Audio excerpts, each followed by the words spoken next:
የሩሲያው ፕሬዝዳንት ቭላድሚር ፑቲንና ዶናልድ ትራምፕ ላለፉት 8 ወራት 8 የስልክ ውይይቶችን አድርገዋል። ለዛውም 2 ሰዓት ተኩል የፈጀ ትላንት ማምሻቸውን። ክስተትና ወቅት ለአንድ ሀገር ዲፕሎማሲ ሁሉ ነገሩ ነው የሚሉ የፖለቲካ ተንታኞች ፕሬዝዳንት ቭላድሚር ፑቲንን በማሳያነት ያነሷቸዋል። ሲወስኑ እንጂ ምን እንደሚያስቡ ለማንም የማይገቡት የሩሲያው ፕሬዝዳንት ቭላድሚር ፑቲን ማሳያ ከመሆናቸውን ባሻገር የዓለማችን ፖለቲካ ቅኝቷም እንደዚህ አይነት የሆነ መምጣቱን የሚጠቁም ያደርገዋል። የመጨረሻዋን ቅጽበት እንዴት ከሀገራቸው የዲፕሎማሲ ቅኝት ጋር ማጣበቅ እንደሚችሉ ከልምድም ከተፈጥሯቸውም ይረዳሉ ይባልላቸዋል። ለዩክሬን እስከ 2500 ኪሎ ሜትሮች የሚሸመጥጠውን ቶማሃውክ ሚሳይል ስርዓት ዋሽንግተን ልትሰጥ ነው የሚሉ መረጃዎች በሰፉበት ፕሬዚዳንት ቮሎዲሚር ዜሌንስኪም ዋሽንግተን ሊደርሱ ጥቂት ሰዓታት ሲቀራቸው ፑቲን ከትራምፕ ጋር ስልክ ማውራታቸውን ክስተትና ጊዜ ለዲፕሎማሲው ያለውን ቦታ ክሬምሊን ተረድቶት ያደረገው ነው ተብሏል። ፕሬዚዳንቶቹ በስልክ ሲያወሩ ቁልፍ የተባሉት ጉዳዮች እንዲሁም በንግግራቸው ወቅት ያካተቷቸው የቶማሃውክ ሚሳይል ጉዳይ፣ የዩክሬን ሰላም፣ ቀጣይ በአካል በሃንጋሪ መገናኘትና ፑቲን ትራምፕ በመካከለኛው ምስራቅ ያደረጉትን የሰላም ማውረድ እንቅስቃሴ ማድነቅ ብሎ ማጠቃለል የሚቻል ሆኗል። ምናልባትም በዓለም ቁጥር 1ና 2 በጦር ኃይል አቅምና ኒውክሌር የተቀመጡትን ሞስኮና ዋሽንግተንን ወደ ከፋ ውጥረት በጦር መሳሪያ አሳልፎ መስጠት ሰበብ እንዳይገቡ ያደረገ ውይይት እንጂ በቀላሉ ሁለት መሪዎች አወሩ የሚል አረዳድ ላይ ብቻ የሚቆምም አይደለም። ምክንያቱም ደግሞ አሜሪካ ለዩክሬን አዳዲስ የጦር መሳሪያዎችን አሳልፋ ከሰጠች ሩሲያ ቀጥታ ከዋሽንግተን ጥቃት ተሰነዘረብኝ የሚል ህገ መንግስታዊ አረዳድ ውስጥ ሆና ራሷን የምትጠብቅበት አሁናዊ ወታደራዊ ምስል በመፍጠሩ ነው። ሩሲያ ማንም ይሁን ማን የትኛውም ኒውክሌር የታጠቀ ሀገር አቶሚክም ሆነ ሌላ አውዳሚ ጦር መሳሪያ ለሶስተኛ ሀገር ሰጥቶ ሞስኮንና አጋሮቿን ካስመታ ሞስኮ ኒውክሌርን አሊያም ውስብስብ የጦር መሳሪያ ስርዓቶችን ተጠቅማ ምላሽ ለመስጠት ትገደዳለች። ጸቡም የጦር መሳሪያውን ካቀረበው አገር ጋር ጭምር ነው በሚል ጽኑ ወታደራዊ መርህ አላት። ይህ ደግሞ ቶማሃውክን መጠቀም በዚህ ልክ አብሮ እንዲታይ የሚያደርግ በመሆኑ ነው። ፑቲንና ትራምፕ አወሩ ብቻ ሳይሆን የዓለማችንን የከፋ ውድመት ገቱ ወደሚል ዲፕሎማሲያዊ ግንዛቤ ወስደዋል። ሪፐብሊካኑ ዶናልድ ትራምፕ እጅጉን ፍሬያማ ውይይት ከሩሲያው ፑቲን ጋር አድርጊያለሁ በሚል አረጋግጠዋል። በቡዳፔስት ሃንጋሪ እንገናኛለን ያሉም ሲሆን ይሄኛው መንገድ ለፕሬዚዳንት ፑቲን ካላስካው ዲፕሎማሲያዊ ድላቸው በላይ ትልቅ ትርጉም ይኖረዋል። ከምዕራቡ ዓለም ብቻ ሳይሆን ከፕላኔቷ መድረኮች ገለል ሲደረጉ የሰነበቱት ፑቲን በሰሜን አትላንቲክ የጦር ጥምረትና አውሮፓ ህብረት አባል ሀገር ላይ ለዛውም የአሜሪካን ፕሬዝዳንት አገኙ ማለት በጦርነቱ ላይ ከፍተኛ ሚና ያለውን አውሮፓ ህብረትን ጫና ውስጥ የሚያስገባ ያደርገዋል። በእርግጥም ተደናግጠዋል። በፑቲንና ትራምፕ መካከል የተደረገው ውይይት ግልጽና ውሃ የሚያነሳ ነው ያሉት ለፕሬዝዳንት ቭላድሚር ፑቲን ከ13 ዓመታት በላይ በውጭ ፖሊሲ ጉዳዮች ላይ ሲያማክሯቸው የሰነበቱት ቁልፍ ዲፕሎማት ዩሪ ዩሻኮቭ ክሬምሊን ጉዳዩን በተለየ አቅጣጫ ይመለከተዋል እንጂ በቀላሉ አየውም ለማለትም ተገደዋል። ታዲያ በመካከለኛው ምስራቅ በጋዛ ውጥረት ዙሪያ ትራምፕ ሰላም ለማምጣት የሄዱበትን ርቀት ፕሬዝዳንት ፑቲን እንዳደነቁላቸው መነገሩም እርሶ ምን ይሳኖታል እዚህ አውሮፓ ኤዥያ ውስጥም ቢሆን የሚል አረዳድ ያለው ሆኗል። ፕሬዝዳንት ቭላድሚር ፑቲን ሰላማዊ መፍትሄዎችን ይሻሉ ቢባለም እዛው የክሬምሊን ቁልፍ ሰው ወታደሮቻችን በሁሉም ግንባር ስልታዊ ቦታዎችን ይዘው ይቆያሉ የሚል መሆኑ ፑቲን በድርድር ስምና ትራምፕ ጋር ረዥም ሰዓታትን በስልክ በማውራት አቋም ያስለወጡ የጦር ሜዳ ግባቸውን ማሳካት ላይ አተኩረዋል ወደሚል አወዛጋቢ የዲፕሎማሲ ምርጫ ሊወስድም ይችላል። ምንም እንኳን የጦር ሜዳ ውሎችን ጨዋታ አይለውጠውም፣ ይባስ ብሎ በአሜሪካና በሩሲያ መካከል ውጥረት ያነግሳል እንጂ የሚባልለት ቶማሃውክን ታሳቢ ማድረግ ሞስኮና ከዛም ባሻገር አለማስመታት እንደሆነም ክሬምሊኖች ይረዱታል። በሌላ በኩል በአካል በሃንጋሪ የሚገናኙት ሁለቱ መሪዎች ካላስካ ውይይታቸው ትምህርት ላይወስዱ ይችላሉ የሚል ስጋት ላለባቸው ተንታኞች የጉባኤ ዲፕሎማሲ ብቻ እንዳይሆን ስጋቱ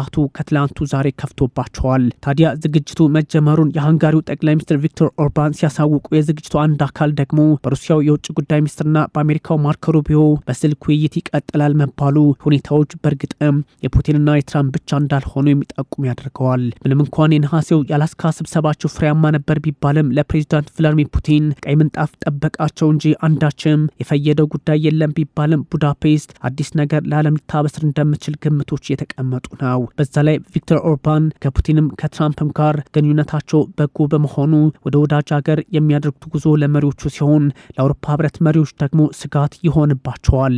ይህም የትራምፕንና የፑቲንን በአንድ የሰሜን አትላንቲክ የጦር ጥምረትና አውሮፓ ህብረት አባል አገር ላይ መገኘት ድርድርን በማሳመንና መልካም አጋጣሚን በመፍጠር የመሳሳብ ዲፕሎማሲ፣ ለስላሳ መንገድን ሶፍት ዲፕሎማሲ የሚሉትን ዋይት ሀውስና ክሬምሊን እየተከተሉ መሆኑን ሊጠቁም ይችላል። በሌላ በኩል የሩሲያው ፕሬዝዳንት ቭላድሚር ፑቲን ድርድሩን ከትራምፕ ጋር ያደረጉ በዩክሬን ላይ ኃይል እየተጠቀሙ መቀጠልን ፈልገዋል። የሚከተሉት ሀርድ ዲፕሎማሲ ነው የሚል የሚል ስጋት ያለባቸውም ተበራክተዋል። የመጨረሻዋ ደቂቃ የስልክ ጥሪ ሩሲያንና አሜሪካን ወደ ግጭት እንዳያመሩ ያደረገ ነው ተብሎለታል። ድርድሮች በበጎ ሊቀጥሉ እንደሚችሉ የሚጠቁሙ ጉዳዮች ደግሞ በሌላ በኩል ይወጣሉ።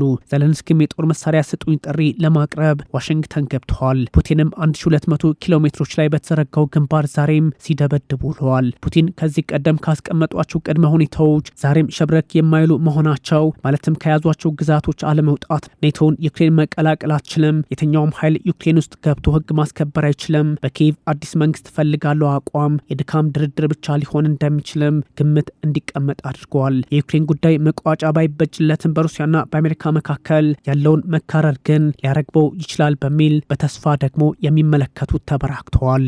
ይህ ሁሉ የፖለቲካ ሂደትና ሽሽት ለዓለም ፖለቲካ መፍትሄ ያመጣል ብሎ ማሰብ እንደዚሁ አስቸጋሪ የሆነ ባለበት ሰዓት ትራምፕ በዩክሬን ዙሪያ ለመነጋገር ከፑቲን ጋር ዳግም እንደሚገናኙ መናገራቸው በእርግጥም በጎ ጊዜ ሊመጣ እንደሚችል በጥቂቱም ቢሆን ፍንጭ ሰጪ ያደርገዋል። በአሜሪካና በሩሲያ መካከል ያለውን ግንኙነት መልካም ለማድረግ ዛሬ ፕሬዚዳንት ቭላድሚር ፑቲን ብቻ ሳይሆኑ ትራምፕ በዋናነት ቁርጠኛ መሆን አለባቸው የሚል መረጃም እየተጋራ ይገኛል። ፕሬዚዳንት ዶናልድ ትራምፕ ሐሙስ ዕለት ከሩሲያው ፕሬዚዳንት ቭላድሚር ፑቲን ጋር በስልክ ሲነጋገሩ ያስቀመጡት ጉዳይ ነው። ትልቅ ምርት አለ ብለዋል። ታዲያ ከሃንጋሪ ውስጥ በአካል በመገናኘት መስማማታቸው በግልጽ ደግሞ የፖለቲካ መድረኩን ብቻ ሳይሆን የዓለማችንንም ስጋቶች መፍትሄ ሊያስቀምጥ የሚችል እንደሆነ እየተነገረለት ይገኛል። ከነሐሴ ወዲህ ለመጀመሪያ ጊዜ የተደረገ የስልክ ውይይት ነው። በጉዳዮች ላይ የተለያዩ ሀሳቦችና ጥያቄዎችን በማንሳት የሚታወቁት ፕሬዚዳንት ቭላድሚር ፑቲን አሁን ለነገ የሚያሳድሩት የፖለቲካ ሂደት እንደሌላቸው ይናገራሉ። ትራምፕ በቡዳፔስት ከፑቲን ጋር የሚገናኙበት ትክክለኛ ቀን ባይረጋገጥም ግን አሁን አካሄዶች ፑቲንና ትራምፕ ይገናኛሉ፣ አሜሪካና ሩሲያም በበጎ ፖለቲካቸውን ያስቀጥላሉ ነው። የዩክሬን ጉዳይ ግን ዛሬም ጥያቄ ውስጥ የመግባቱ ጉዳይ አይታለም የተፈታ ነው። በእርግጥ እንደዚህ አይነቱን ጥያቄ ትራምፕ ራሳቸው ከፑቲን ጋር በሚያደርጉት ውይይት ብቻ ይወሰናል ተብሎ የሚታሰብ ባይሆንም እንደ አውሮፓ ህብረት፣ የሰሜን አትላንቲክ የጦር ጥምረት አሊያም ኔቶ ያሉት ኖርዝ አትላንቲክ ትሬቲ ኦርጋናይዜሽን መሳተፍ እንደሚጠበቅባቸው ይነገራል። ይህ ደግሞ በዓለም ፖለቲካ ሂደትም ሆነ መፍትሄ ለማምጣት ለሚያስቡ ኃይሎች ክሬምሊንን ከዋይት ሀውስ ጋር አብሮ ማስተሳሰር ግዴታቸው ሊሆን እንደሚገባ ፍንጭ የሚሰጥ ያደርገዋል። አሜሪካው ፕሬዚዳንት ዶናልድ ትራምፕ የቤት ስራ በበዛባቸው ሰዓት አሁን ፕሬዚዳንት ቭላድሚር ፑቲንን በዚህ አቅጣጫና መንገድ ለማስቀመጥ በሞከራቸው አሊያም ለመፍትሄ መስራታቸው የቶማሃውክ ሚሳይልን ጉዳዮችንም ግምት ውስጥ ያስገባ ነው ተብሏል። ትራምፕ ብዙ ስራዎች አሉባቸው። ምክንያቱም ደግሞ የሩሲያው ፕሬዚዳንት ቭላድሚር ፑቲን በአንዳንድ ጉዳዮች ላይ የሚሄዱባቸው ርቀቶች ስርዓታቸው አስቸጋሪ በመሆኑ እንደዚሁ በቀላሉ የሚተረጎሙ ባለመሆናቸው ነው። የቀድሞ የትራምፕ ብሔራዊ ደህንነት አማካሪ ጆን ቦልተን በወንጀል ሲከሰሱ ደግሞ እንዲህ አይነቱን ጊዜ እንደሚመጣ ቀድሞ በማወቃቸው በመሆኑ ፕሬዚዳንት ዶናልድ ትራምፕ የውስጡን ፖለቲካ እንደዚሁ ከፑቲን ጋር አውርተናል በሚል ለማስረሳት ያደረጉት ነው በሚል መረጃዎች ይወጡ ነው። በእርግጥም አሜሪካ እየተተራመሰች ይገኛል። ምክንያቱም ዶናልድ ትራምፕ በሀገር ውስጥም በውጭም የሚከተሏቸው ፖሊሲዎች አስቸጋሪ እየሆኑ በመምጣታቸው ዶናልድ ትራምፕ ብሔራዊ ደህንነት አማካሪያቸውን ማለትም ጆን ቦልተንን እንደዚሁ በወንጀል እንዲከሰሱ ማድረጋቸው በእርግጥም የውስጡን ፖለቲካ ጫና ውስጥ እያስገቡት እንደሆነ በግልጽ የሚያስቀምጥ ያደርገዋል። ዶናልድ ትራምፕ የብሔራዊ ደህንነት አማካሪያቸው ነበሩ ጆን ቦልተን። አሁን ግን ጠላታቸው ሆነው ከመክሰስ ተሻግረው ወደ እስር ቤት እንዲወርዱላቸው የተለያዩ ሀሳቦችን በማቅረብ ላይ ይገኛሉ። የሀገሪቱ የፍትህ መስሪያ ቤት አሊያም ቢሮ ሐሙስ በቂ መረጃ አለኝ ብለዋል። ያ ማለት ሜሪላንድ ውስጥ ክስ አቅርቦባቸዋል። ቦልተን ጥፋተኛ አይደለውም ሲሉ መግለጫ ቢያወጡም እጅግ አስቸጋሪ ሁኔታዎች እንዳሉ ግን በግልጽ ተቀምጠዋል። ግራንድ ጁሪ የሚባሉት የ23 ሰዎች ስብስብ እንደዚህ አይነቱን ጉዳይ አጽድቆ ለፌዴራሉ ፍርድ ቤት የመስጠት አቅም አላቸውና በዚህ ልክ ጉዳዩ ተቃኝቶባቸዋል። ቦልተን ጥፋተኛ ሆኑም አልሆኑም የአሜሪካ ፖለቲካ ግን ዛሬም እንደዚሁ ውጥረት ላይ መሆኑን የሚጠቁም ያደርገዋል። ሚስጥራዊ መረጃዎች ጋር በተያያዘ ነው የተከሰሱት ጆን ቦልተን። በምርመራው ምክንያት ደግሞ ነሐሴ ላይ የኤፍቢአይ ወኪሎች የቦልተን ቤትና ቢሮ በመፈተሽ በእርግጥም ጉዳዩ ጥያቄ ውስጥ እንዲገባ ማድረጋቸው የሚዘነጋ አይደለም። ለዚህም ነው ከፑቲን እስከ ሀገር ውስጥ መክን አሜሪካ ጋኤጌን ወይም ደግሞ ማጋ ድረስ ፕሬዚዳንት ዶናልድ ትራምፕ ሂደታቸው እጅግ አስቸጋሪ ነው እየተባለ የሚገኘው። የ76 ዓመቱ ቦልተን ከቅርብ ሳምንታት ወዲህ የአሜሪካ ፕሬዚዳንት ተቃዋሚ ሆነው ክስ የተመሰረተባቸው ሶስተኛው ግለሰብ ሆነው ታርፈዋል። ጥፋተኛ ከተባሉ ደግሞ 10 ዓመት ዘብጥያ ለመውረድ ይገደዳሉ።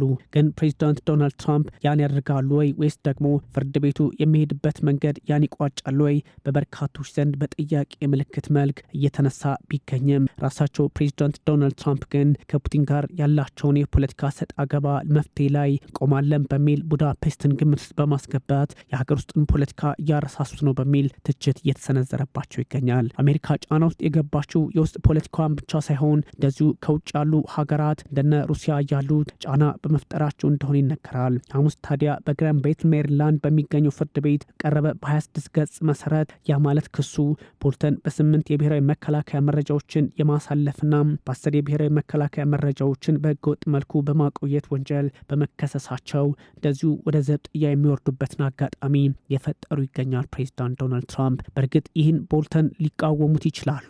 ሆኖ ግን የአሜሪካ ህግ በተለይም እነዚህ ክላሲፋይድ የሚባሉ ትልቅ በሚስጥር የሚያዙ መረጃዎችን ለዚህ አይነት የደህንነት አማካሪ አሳልፎ ከሰጠ ዘብጥያ ሊያስወርድ እንደሚችል ሳይታለም የተፈታ ነው።